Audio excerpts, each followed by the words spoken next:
माझं एक स्वतःचं छोटंसं माहिती मला पाहिजे, ते म्हणजे ज्याची श्रद्धा आहे, त्या मंदिरात जात आहेत किंवा ज्या उपासनेच्या स्थळावर जात आहेत त्यांची त्या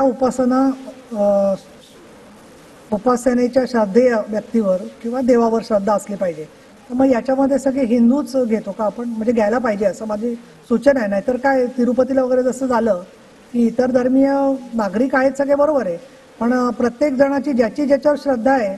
तर माझी आपल्याला सूचना राहील की ज्यांची श्रद्धा आहे असाच माणूस असावा. नाहीतर उद्या नास्तिक किंवा ज्याचा निरीश्वरवादी माणूस त्याच्यावर गेला तर सगळंच म्हणजे लोकांच्या श्रद्धेला धक्का पोहोचेल. चांगल्या आपण सूचना मान्य विरोधी पक्षनेत्यांनी ते अत्यंत सकारात्मक मांडलेत. आता आपल्याला जे 9 आहेत त्या 9 पैकी 2 महिला सदस्य त्यांनी घेतल्यात आणि त्याच्यामध्ये एक ठराविक कोटा हा महिलांचा असला पाहिजे, हाही चांगला सुझाव त्याच्यामध्ये. खरं